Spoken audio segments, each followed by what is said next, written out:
Because we come from all parts of the country, that means as you're talking to the Senate Caucus, you're also talking to Nigeria. And the message that you give to us this evening will also resonate, and the message will go to all parts of this country. Because I can tell you, Mr. Speaker, and Governor of Sokoto State, that anything that you tell any of our people here, they will take it back to their constituents. And in their consultation with their constituents, will come to the right decision concerning who will lead Nigeria out of the present darkness that it is being encompassed with by that evil party called All Promises Cancelled, APC. So I thank you, and I want to wish you well, and I can say, as our own, we want to hear from you. Thank you very much.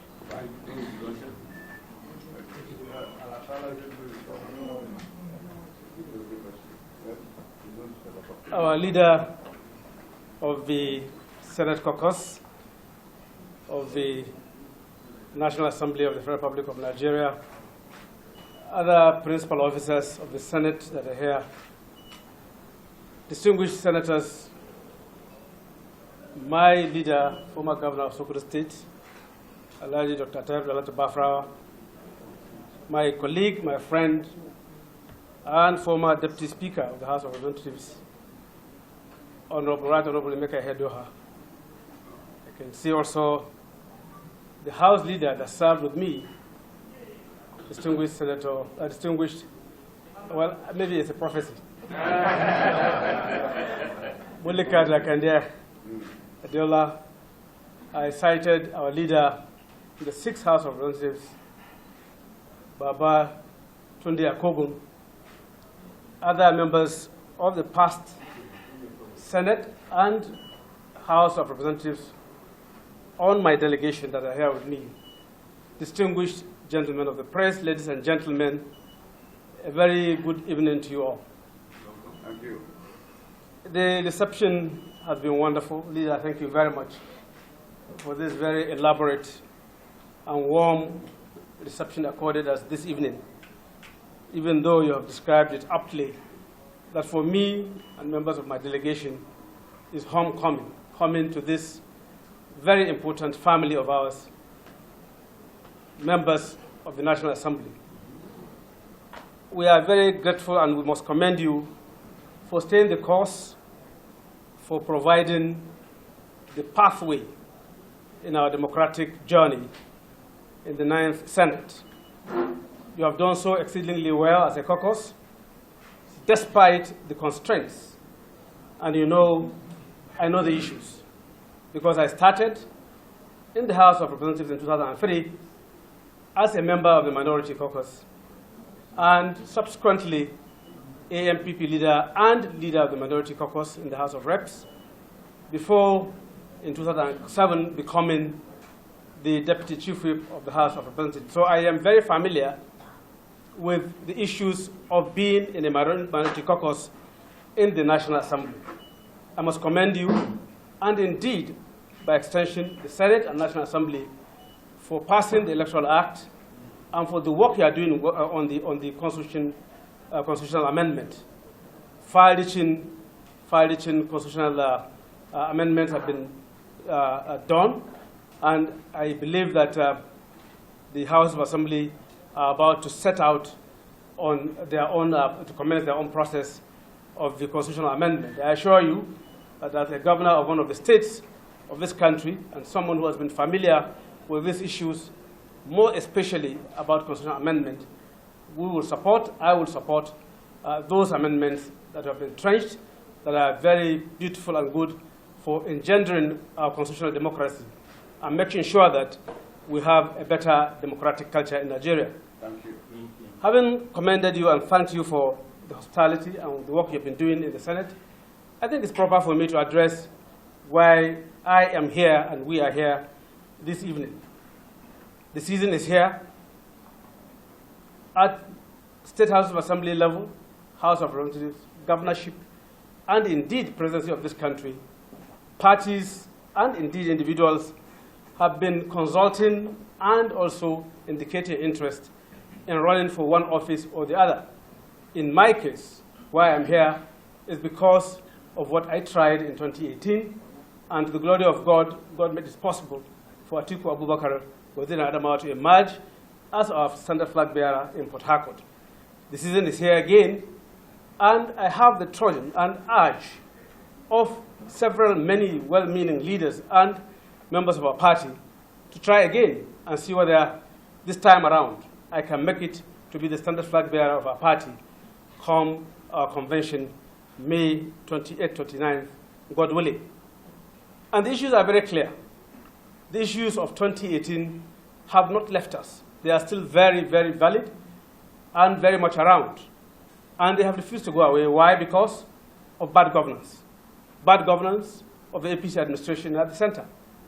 And I believe that in the PDP, we have what it takes to provide solutions, as you have often done on the floor of the Senate and in the House of Reps, providing alternative views and views that should have been listened to by the government at the center, and assuming they had actually listened to you, we wouldn't have been where we are today.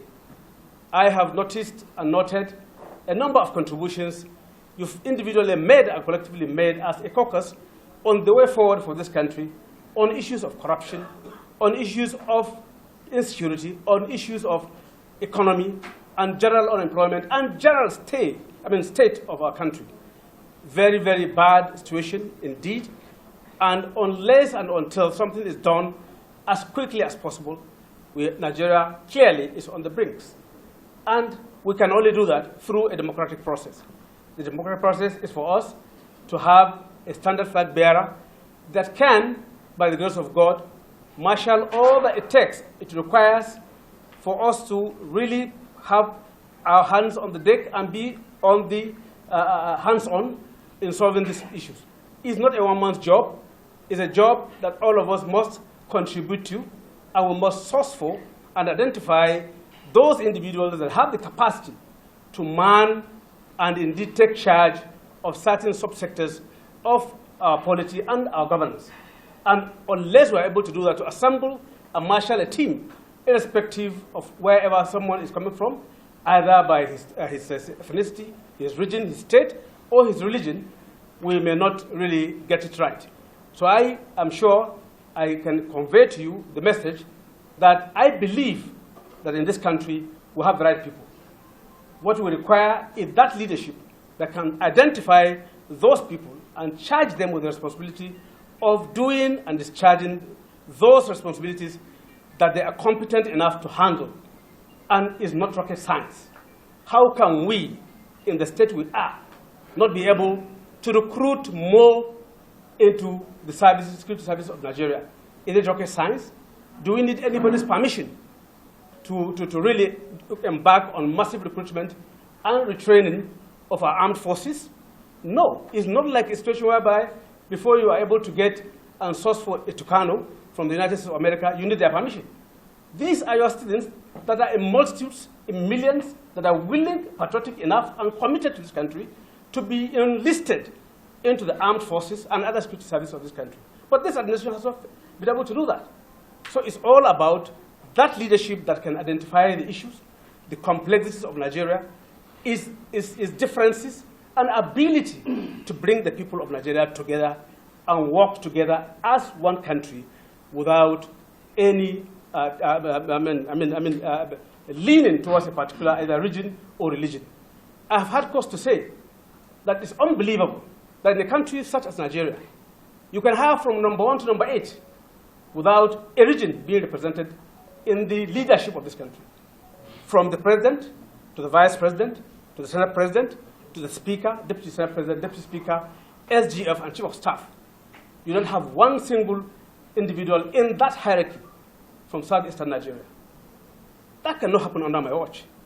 We have done it in the House of Reps, 7th House of Representatives, where virtually all parts of this country were adequately looked after in terms of assignments and in terms of paying attention to the issues that concerns our people. My record are there. My trajectory is clear and is very well known to you when I served in a federal system as Speaker of this country.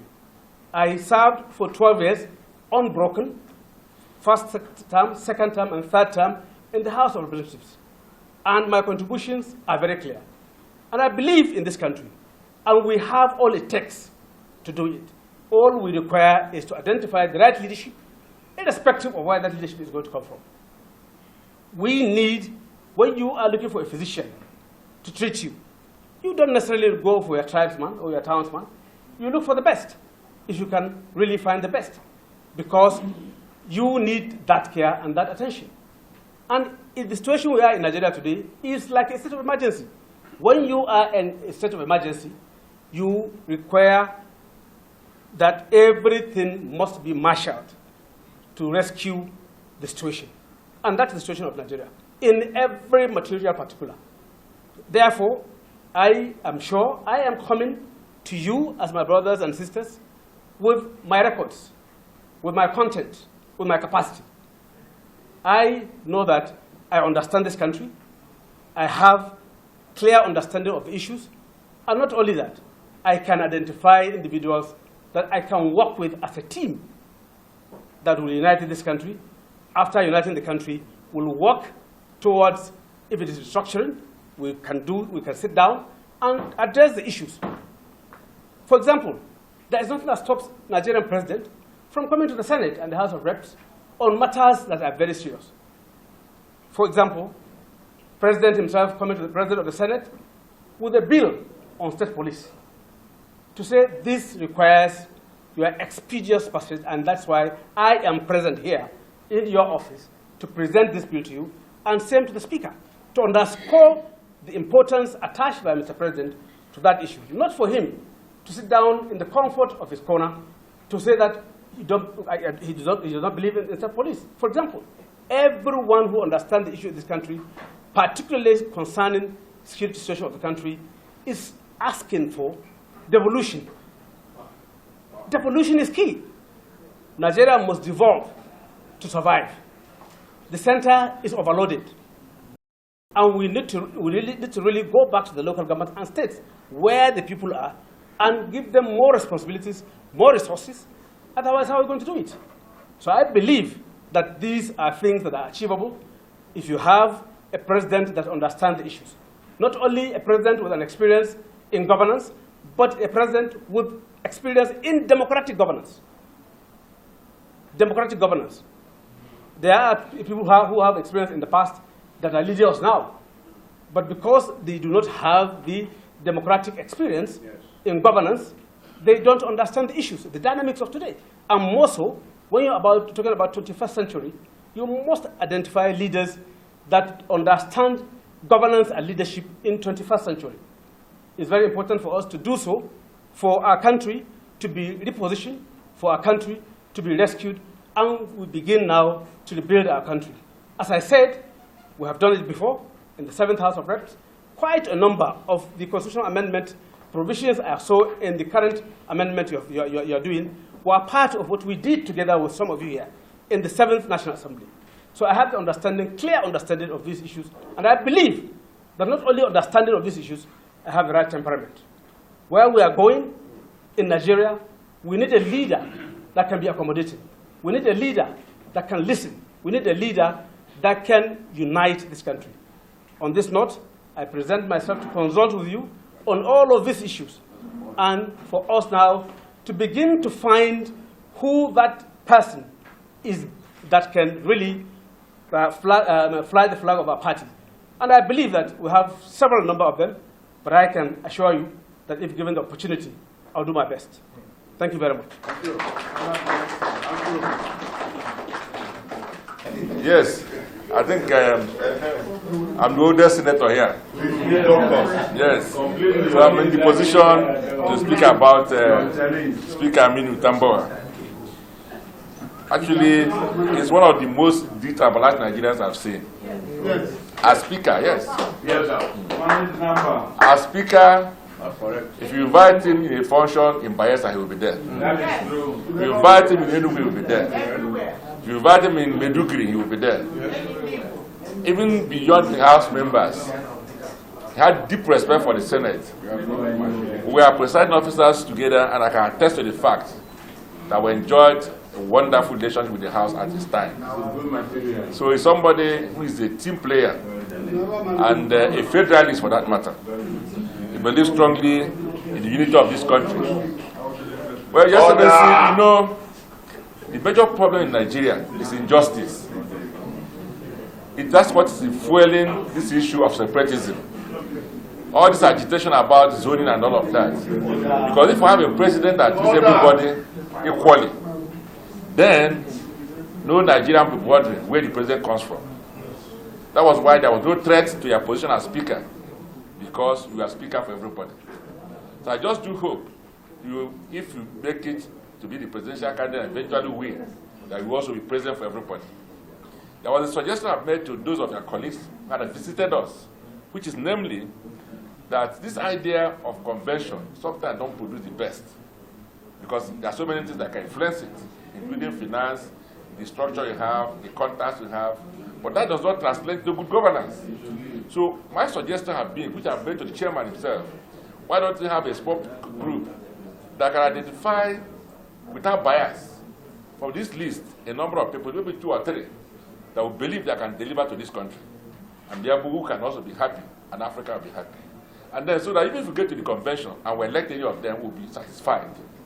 So I suggest that as chairman of the Governors Forum, that will be able to help us to push this process so that we don't go and have a rancorous convention, which sometimes people disagree, and then it affects our performance ultimately. So we want a situation where we'll be going to the election as a united house, as one family. And because of your leadership quality, I believe we can engender that process. So just want to appeal to you to help us to push for this narrative. So wish you good luck. Thank you.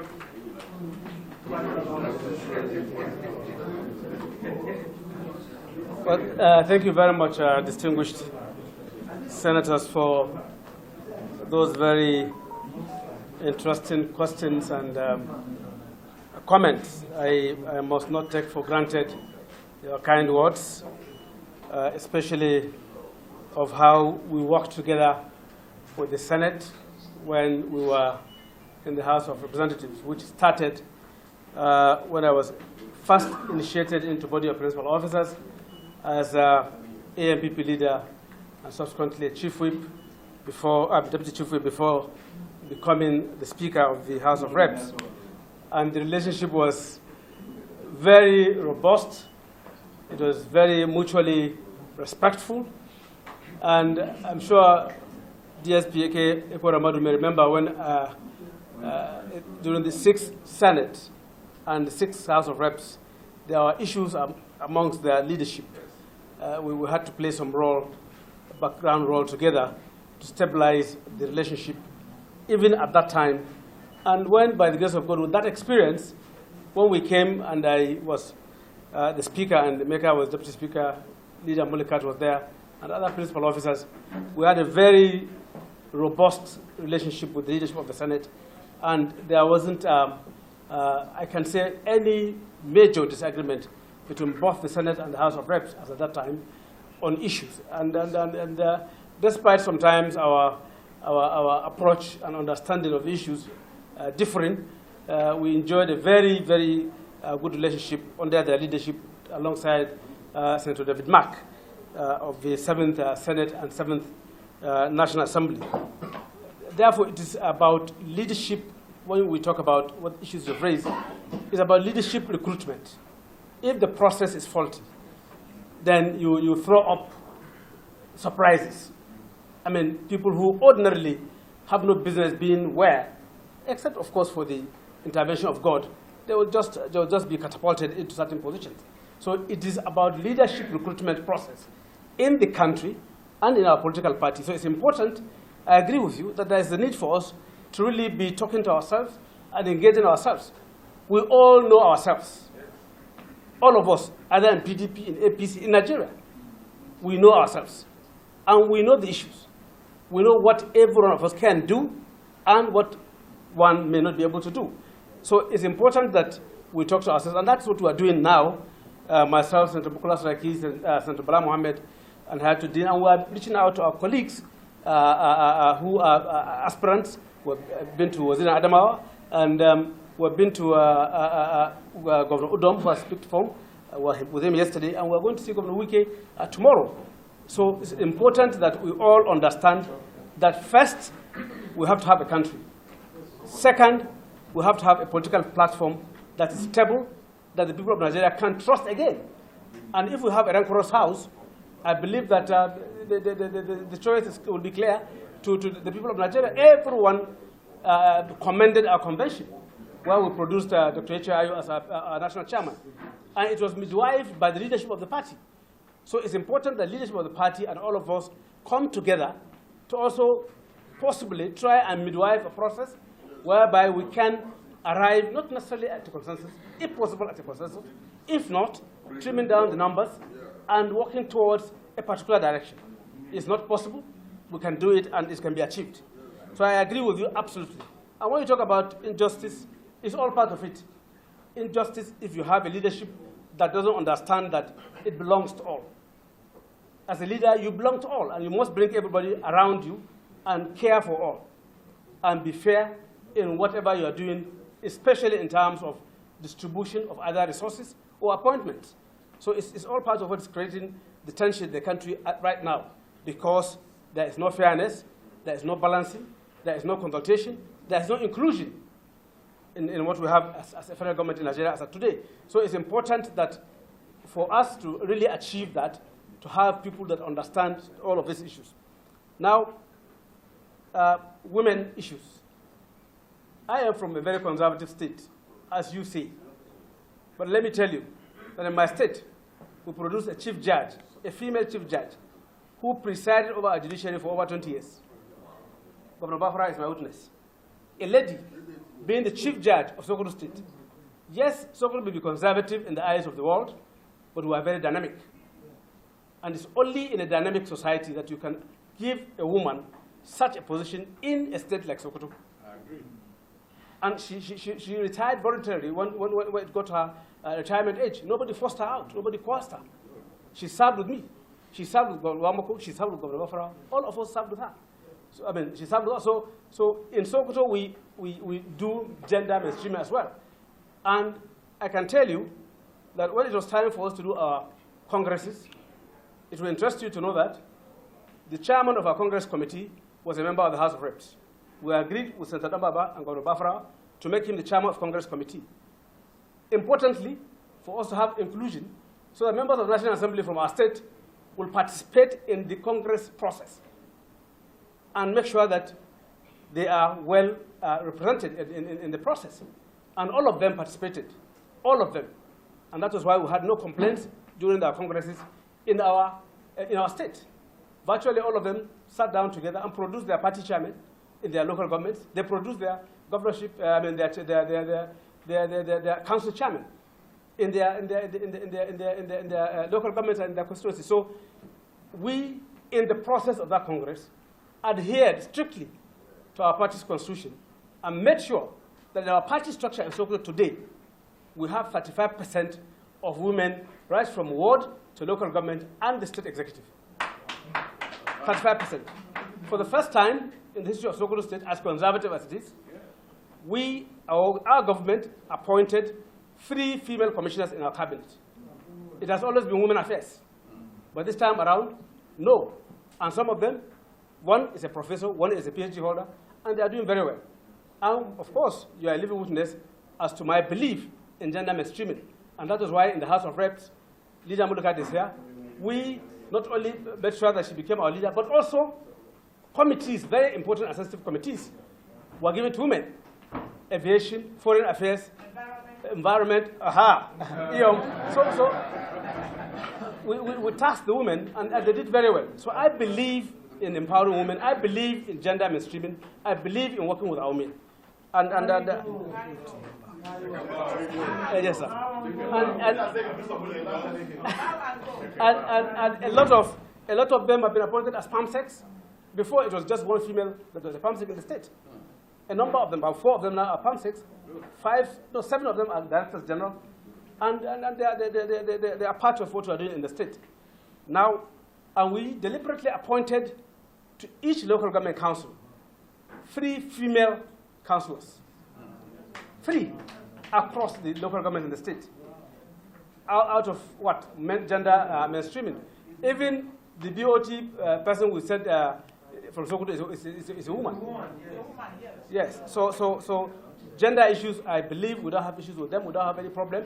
By the time we get there, even before getting there, my belief is that we should sit with our women, have a pathway, have a document that will be our contract between our women and our government, and so that you can have what to hold onto and say, look, you have agreed with us on this.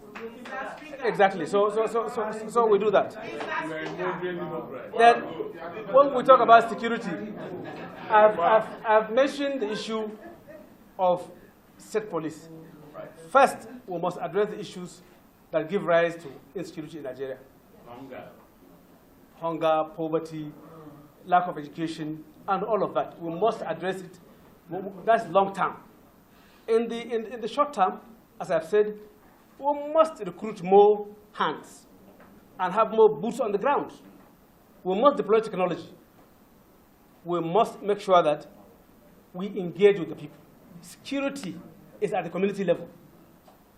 It's very important that we go back to community and ensure that we have leaders of communities and local governments and states on board on resolving issues of security. So I will, by the grace of God, adopt a community approach to solving our security problems and deploy technology, as I said. It's not rocket science. When you have technology, you can detect these things early enough, and you can take care of certain situations before they exactly happens. So we'll do that. Economy, I've said from my preamble, that is a collective work. I am not an economist. I cannot pretend to be one.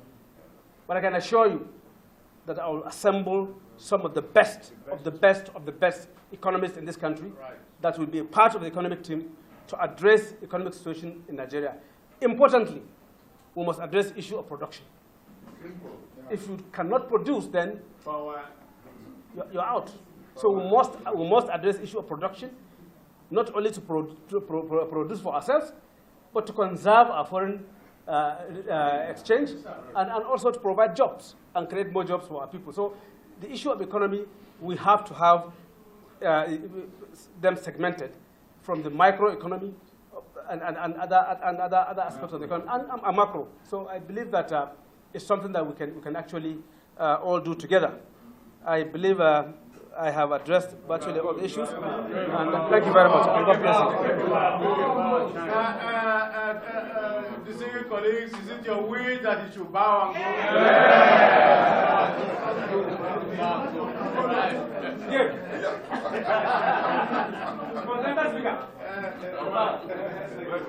Okay, the press can leave us alone so that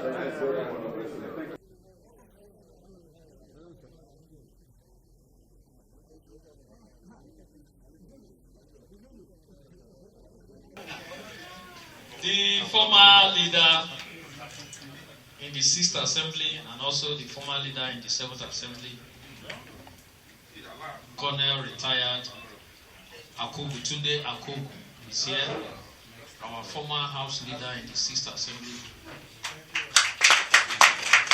And of course, our mother and also former House Leader in the 7th Assembly, Right Honorable Molikat Akonde, and of course our immediate former Deputy Leader of the House in the 6th Assembly, Honorable Agai, is also here. Baba Shehu. And sorry, protocol. Still don't tire. Former Deputy Governor of Imo State, our own, also was a member of the House of Representatives in the 7th Assembly. And our oppressor, people know him. One time former House of Reps, one time Senator, and Chairman FCT, and members of His Excellency's entourage, Deputy Minority Leader, Deputy Minority Whip, all the ranking by age and by years, and by sessions, and by size. Good evening. I noticed how they were laughing, embracing you, shouting. Those who came in lost by the time they see the video. And it's not just for any other reason, but because you are our own. You represent what the Parliament should be, because you led us very well in the House. Then you are now back in the Executive, so you have dual experience. One as a legislator, and today as governor. There's nothing like executive governor. It's governor, because they don't have part-time governor. But often people say executive. Governor who is in executive office, you know, delivering the dividend of democracy to the people of Sokoto State. He's here with us, and he has graciously requested to see us. I will not jump the gun to begin to tell you why he's here, but rather I will soon hand over the microphone to him to tell you people why he's here in our midst. But I can tell you that for whatever reason that he's here is for a good purpose. So I will beg of us to listen attentively. Let me call it, please, to talk to people.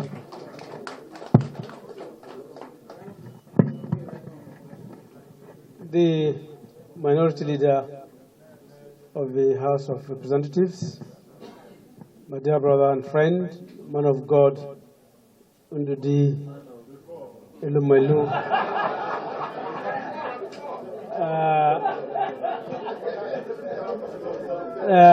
ranking by age. We'll resolve that issue later. You know, he has not finished his assignment of zoning. Let him not go to not Imo and then Osu local government out of other principal officers here present, members of the House of Representatives that are here, our great leader, former governor of Sokoto State, Alhaji Dr. Tahiru Bafrawa, my brother, my friend, my compatriot, Sir Emeka Ehedoha, former Deputy Speaker, House of Reps, and former Governor of Imo State, former Deputy Governor of Imo State, Gerald Erona Honorable, former Minister of Power, Engineer Bello Suleiman, Speaker Pro Tempore, the one and only, the High Chief Tengu Seba, from Benue State, our leader, our father, Right Honorable Tunde Akogun, OFR, my leader, my sister, Right Honorable Mulikat Akande Adiola, leader of the 7th House of Representatives, my leader, the Wakili of Agai, Right Honorable Abashehu, distinguished Senator, former member House of Reps, where he worked assiduously as FCT chairman. That was why they were shouting, distinguished Senator Atai Adeoko Ali, distinguished gentlemen of the press, honorable members, ladies and gentlemen, a very good evening. When I saw Benila, I reminded her that we are still having some outstanding issues to resolve. But now that we are in the situation where we are, I will leave that matter for Mama's sake. Distinguished, yes, you know him now. Is it Ole, okay, oh, okay, Ole? I didn't say Ole, oh.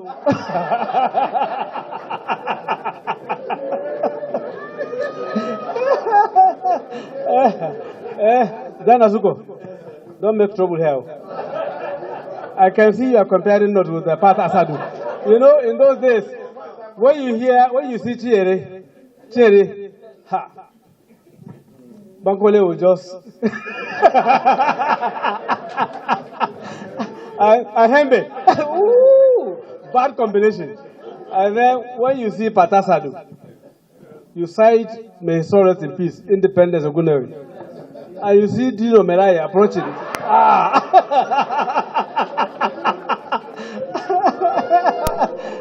Trouble don't come. Well, we thank God for this opportunity of a family reunion. And I will apologize personally to you for keeping you. We agreed for 10. But you know, when we get to the Senate caucus, who got there, they decided to really hold us for as long as they wanted, believing that you will have no choice but to accept to wait for us, because this is the original home. I belong here. I started here in 2003 when, by the special grace of God, I got my first ticket through his facilitation, our leader, in the AMPP, for me to come to the House of Reps. And upon inauguration, Speaker Masari, in his wisdom and their leadership, decided to make me deputy chair, first timer, deputy chair, House Committee on Rules and Business. And month by, year by, there was some change of, you know how it is done. And incidentally, the leadership of the minority caucus of the AMPP, by the party's arrangement, was zoned to Northwest A. Jigawa, Kano, Kaduna, and Katsina. The whip was zoned to Northwest B, Sokoto, Kebbi, and Zamfara. Deputy leader was zoned to Northeast, and then the deputy minority leader was zoned to the South-South, where we had just one member from Akwa Ibom for spread, for national, for reflection of federal character and inclusion. And Donald Etebet, was the chairman of the party, and his cousin or nephew was the member representing that constituency at that time. So he was made the deputy whip, minority whip of the caucus. As time goes by, there was development in that caucus, and there was a change. In the process, members agreed that they must identify their own leader. It's not about zoning it to anywhere. And they surprisingly effected a change. Very successful. And they said I should be the one to be the minority leader. Meanwhile, our leader in Sokoto was supporting Honorable Kumalia without him knowing that the trophy was coming home. When he called late Senator Sule Gandhi of blessed memory to give guidance as to where we should go. Sule Gandhi and distinguished Senator Lawal Shaibu, then the minority leader of the Senate, drew attention to the development that, look, members have even redone the zoning by themselves, and they have identified your own son to be the new AMPP leader. He said, who? They said, Aminu. He said, if that is the case, support him. I still recall that moment when we were together at the frontage of late Senator Sule Gandhi's house when that call was made by Lawal Shaibu. That was how I emerged as leader of the MPP and leader of the minority caucus of the House of Reps in 2005.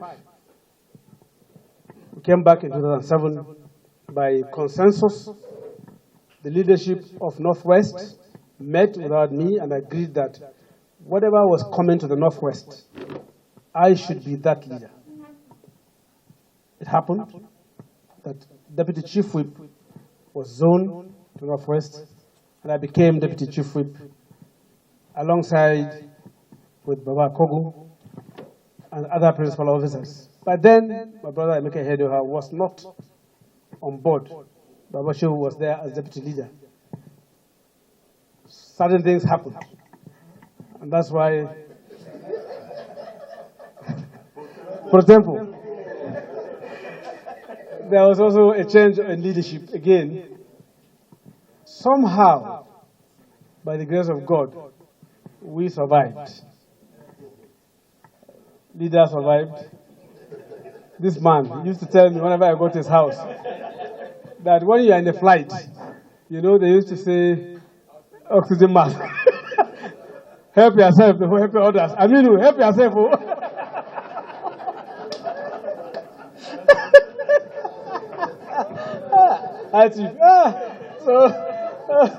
So we were busy balancing the issues, and then ultimately, Madam Speaker, the Deputy Speaker, and the Chief Whip had to go. Our brother and friend of blessed memory, Betel Amadi, had to let go, and my brother Emeka Hedoha came on board. And that was how he became my boss as Chief Whip, and I served as Deputy Chief Whip. We were able to manage people like Chineregwe. I'm managing him alone, without the others. I didn't mention Patasadu. I didn't mention was a handful, to the glory of God. And when we came back in 2011, our agenda was that Emeka should be the speaker. That was our agenda. But certain things happened that made us to quickly re-strategize. We went into a conclave, very few of us, and we looked at ourselves and said, look, this matter is about numbers. And these people are not going to allow us to really execute this coup. We need to really, because we are working against the party's position, with due respect to my leader. Interestingly, I had a very wonderful relationship with her. When she first came and joined us in 2007, we were very close, and when in 2011, what was to happen, she came to me, well, along with Depo, Honorable Depo. I said, leader, my sister, it's true the party has done this thing to Southwest. But the way things are going, there are certain things happening. If we're able to resolve them, I'll support you. But if something happens, I'm sorry. Ultimately, I didn't hear that one. But the main thing that our story is that despite that, we remained together. And we worked with the House leader and other principal officers.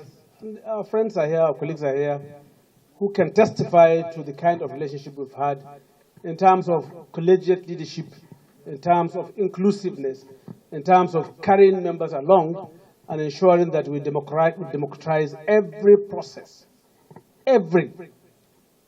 Before our coming on board, the culture and tradition has been that body of principal officers will always serve as tenders board.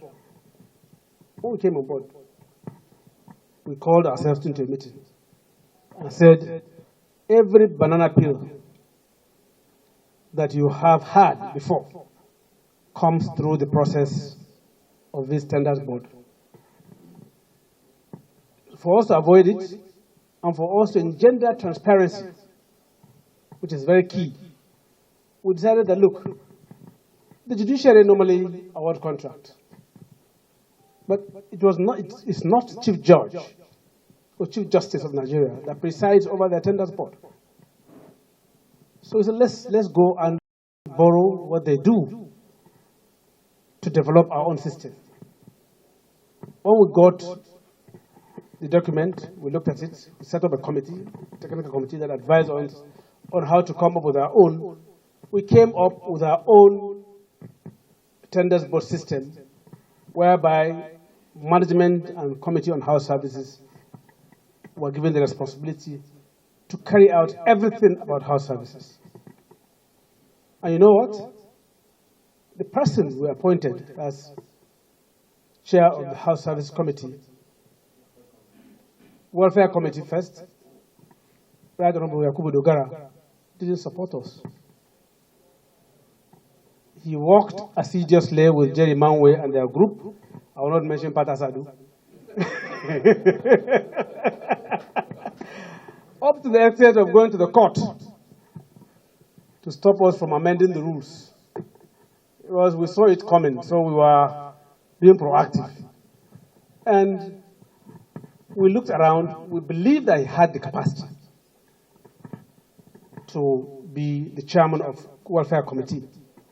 And we needed to also send a message to members of the House that we do not plan to do anything untoward with their resources, to give confidence to members that this leadership is there to serve you, to serve this country. So we didn't only do that, we allowed state caucuses to nominate members that were to serve in that committee. Even the one nominated from Sokoto was not my own nominee. Umar Bature was nominated by Sokoto Caucus to represent the state on that committee. And quite a number of committees we democratized, including appropriation, house services, rules and business, public accounts, Wole, Abi, he's still there. FCT, a number of committees, federal character, we allowed nominations from states into those committees because we know that that is what should be done for you to now not only generate and sustain the confidence of members, but also to reflect their wishes and their desires on those committees, even appropriation. That was how transparent we were in running the House. And it's part of the secret of our success. We were very open, receptive, and engaging, and we remained focused on national issues. No sentiments. I recall one of the key and very important sessions of the House when we summoned the former governor of Central Bank, former Emir of Kano, to come and talk to us about Islamic banking. There were a lot of controversies around it and surrounding it. I was to preside over as Speaker. Unfortunately, the chairman of the National Assembly Service Commission, then who was from our state, died midnight, and I had to really go to Sokoto for his funeral. So I called my brother and said, well, you have to preside. He did very, very well. And you know the issues. For a Christian like him to preside over such a sitting. It was all in national interest. When we had to convene the House on Sunday on fuel subsidy, it was all in national interest. When we convened the House on Friday on the state of emergency in the Northeast, it was all in national interest. We were largely guided by interest of this country, national interest, and national interest, in running the affairs of the House and in virtually everything we did. Yes, we've had issues with the executive for certain reasons, political because of the way we came in. But I can assure you, leader is here, there was hardly any bill of the executive that failed in that House. Because all we're doing is to scrutinize the bills, where we need to correct them and do certain things in the interest of the country, we did. And that was how we really provided leadership of the 7th House of Reps. It was a family. Several others are here. Many, all of you that are here, ranking by age, can attest to the fact that it was a family. And you know the House of Reps. That is the heartbeat of Nigeria's democracy. The House of Representatives is the heartbeat of Nigeria's democracy. You have representations from across the 360 constituencies, coming from different and diverse and divergent backgrounds. You're talking about academic achievements, academic baccalaureates, talking about experiences, talking about, name it, in terms of capacity and diversity. And we're able to really, really stabilize the House, give it direction, and give it independence. Independence of the House and independence of the legislature. We tried as much as possible to navigate all of that and brought everyone together. That was 2011 to 2015, when Nigeria, our dear country, was not as divided as it is today. That brings me to the issue of the moment, the issue of today, the situation of our country, be it economy, be it infrastructural development, even our unity, most important, and security of the country. It has never been this bad in the history of this country. So we are more or less in a state of emergency. And when you are in a state of emergency, you set out aside certain rules and identify certain measures to take to restore law and order. Our situation calls for us to really de-emphasize those things that divide us, our fault lines, and also to de-emphasize our sentiments, and identify what is lacking in our country today: leadership. Wherever we can identify it, provided that Nigeria meets the constitutional requirement to be in the office of the President of Nigeria, and to provide that rallying point that will reunite this country today. And to do so, when you look at what's happening around the world, we must be deliberate. And for us to be deliberate, we must talk to ourselves, because it's a collective responsibility. And as party leaders, as of right, we're here to address you on this all-important matter this evening, to converse, to engage on the way forward for Nigeria, in identifying that missing link in the leadership of this country. Someone that can unify once again this country. Someone with that experience of a federal system in a democratic governance. Not the situation that we have today. Yes, President Muhammadu Buhari was President of Nigeria. He was Minister of Petroleum, was Governor of Northeast in a military setting. And not only that, how many years back, contemporary issues requires contemporary leadership. And we have to be dynamic, and the world is dynamic. The challenges are dynamic. So we must bring on board such a leadership that understands the issues of the moment. 1998-99, Nigeria is different from Nigeria of today. Those children born in 1999, 98, 99 are of voting age today. So it's not the same people of this country that President Obasanjo governed in 1999. So much has happened.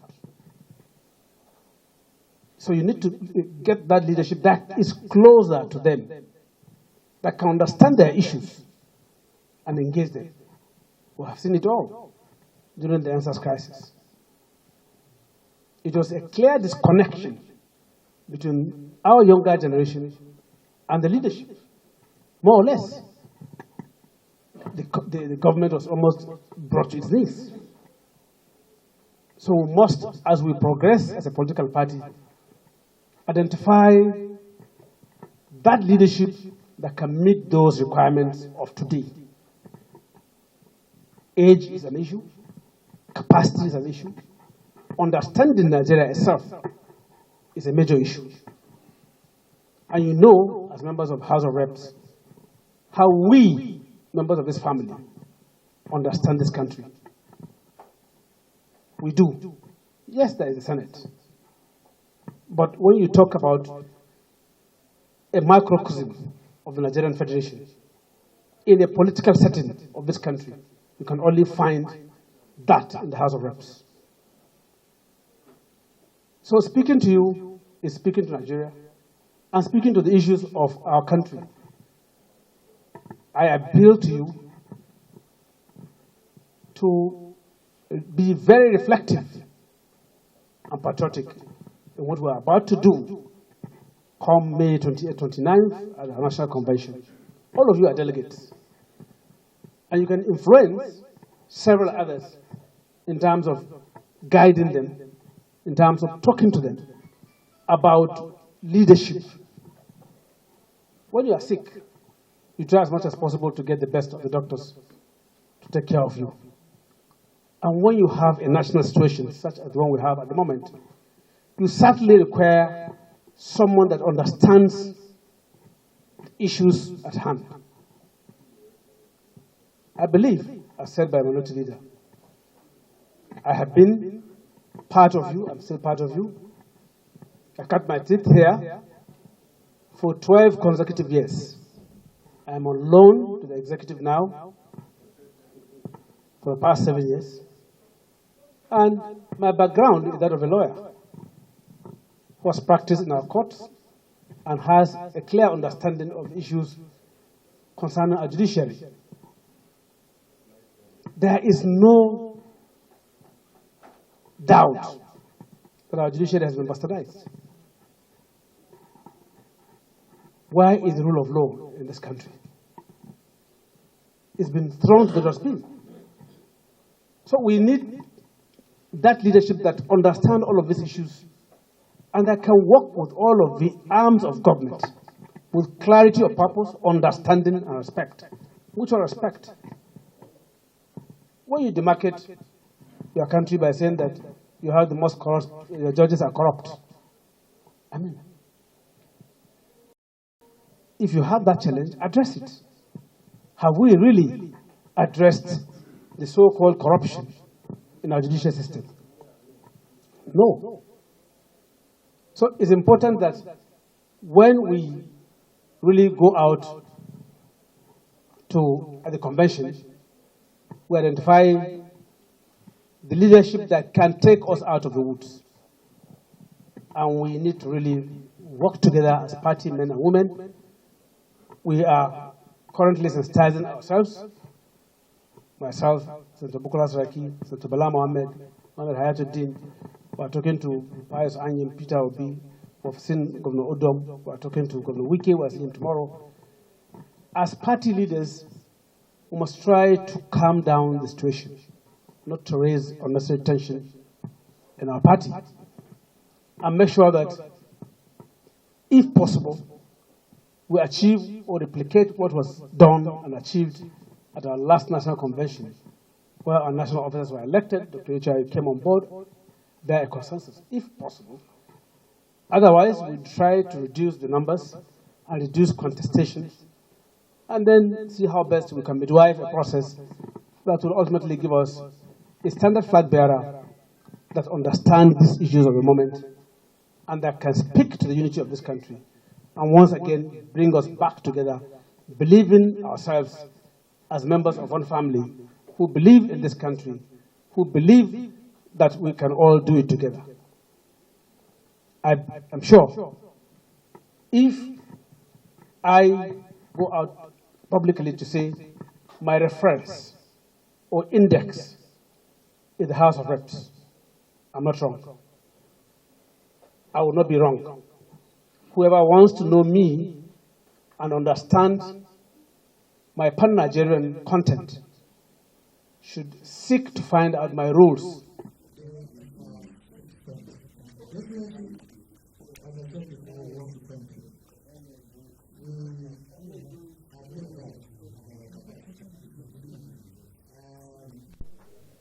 You know, he talked about his own testimony, but I know that when I entered, and my first assignment was to fulfill my promise to God to build a church.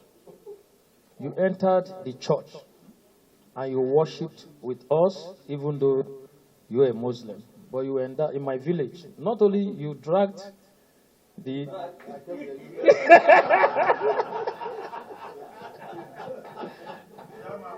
What I'm trying to say is that he's a detribalized Nigerian.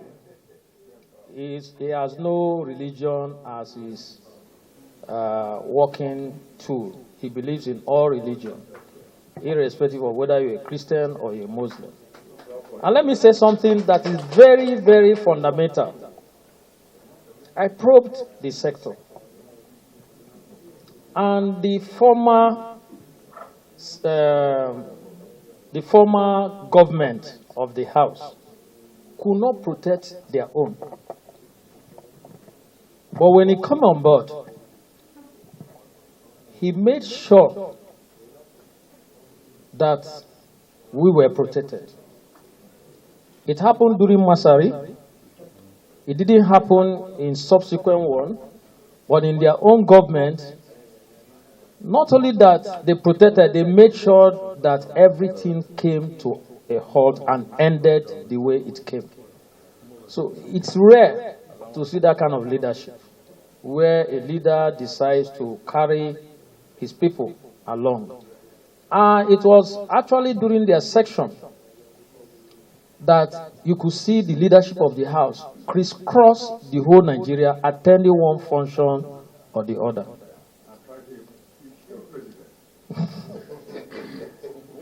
There was never a time a member would request for either Thanksgiving or constituency project that they will not be there. And they go together.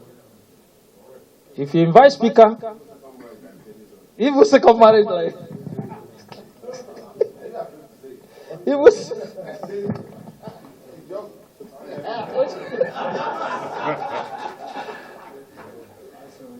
So, Governor Aminu Waziri Tambuwal is a brother to the House. He's our brother. He's our senior in the Parliament. He's our leader. He has also made us proud in the executive arm of government. He's an example of the fact that the training that you get from the Parliament, that you can exhibit it in the executive arm and do better and show us what you have learned from the legislative arm. So, having said that, Your Excellency, I want to plead with your experience. And I'm happy that you have introduced this idea of talking to one another. Very much open.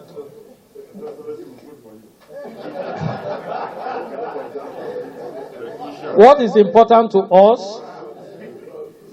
What is important to us is to halt APC-led government of hopelessness.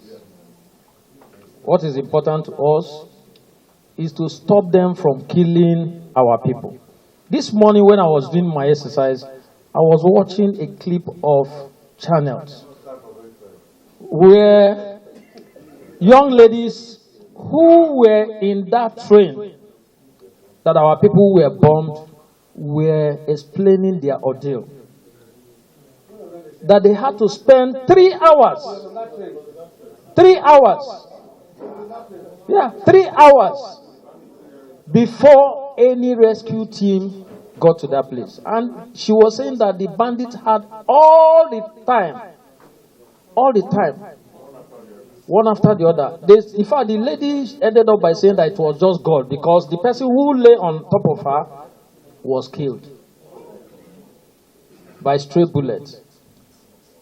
And eventually, when they managed to tiptoe to where they dropped their bags were riddled with bullets. And she ended up crying. In fact, I was emotional watching it. That is the kind of hopelessness that APC-led administration has brought to this country. A country where we cannot even be sure of the security of life and property. Therefore, Nigerians are tired, and the only alternative they have is PDP. But PDP, as a house, must remain united. Sometimes we see and watch unguided utterances from some persons on telly, who are the same PDP members trying to run down their fellow members of PDP. I don't think that is the way to go. The way to go is for us to be united and have a common focus, and that focus is to take APC out of power. They have corrupted this nation. They have made wives sack their husbands because maybe those men do not have job anymore. And of course, no opportunity to take care of their homes. They keep on borrowing. Borrowing and borrowing and borrowing. APC is Borrowing Limited, or PLC. We have no roads. They award contracts, and you can't see where they are going. Our brother is here, Chairman House Committee on Aviation. There is nothing he has not done to make aviation industry work. The worst of it is during this administration, they bring in adulterated aviation fuel. Despite his crying and shouting, they tried to see that the marketers were the ones. The marketers came and said they were not the ones. So it was an issue of them.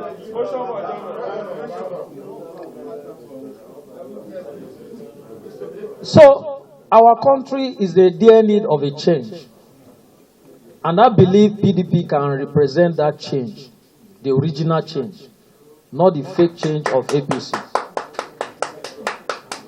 And I believe you have everything, every quality that it takes.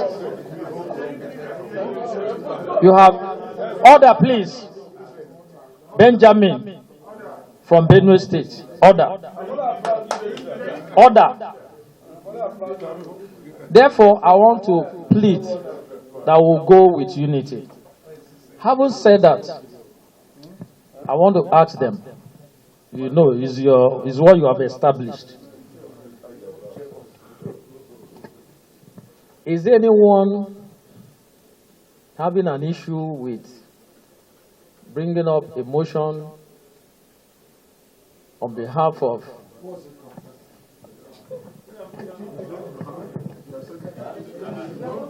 He told us that he wants to be the president of Nigeria. He has already said so. For those who have not heard from me, like Wole Oke, who is always causing trouble, even in Oshun. Is it state of Oshun or Oshun State now? Oshun State. Okay. I really mentioned that it's about the presidency of this country, and I am here to consult you on that aspiration for the presidency of Nigeria, and also to commend you for what you have been doing in deepening our democracy, particularly the Electoral Act. Thank you, and God bless you. So, is it the wish of members? Your Excellency, we have more than 149, with more APC people coming in. They are now PDP. There's one that has joined up because of you, Samaila. He told me that where you are is where he is. There's also Bauchi. You see him? And look at them, Zamfara, they're all back. All. And Kebi. And Ozuribo. Pascopi. Imo. And Kisluju. Imo. So there are many of them that who have reasonable number. And the multiplier effect is that when 49 go into their various constituencies, assume 49 times 3. I said 149.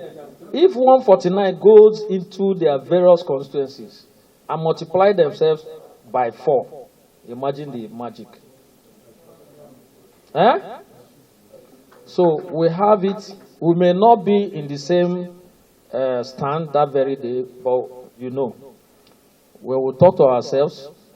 They will also talk to others. Sign language. So is it the wish of the House that our leader take a bow and go? Those in favor say aye. Aye. Those against. God bless you, sir.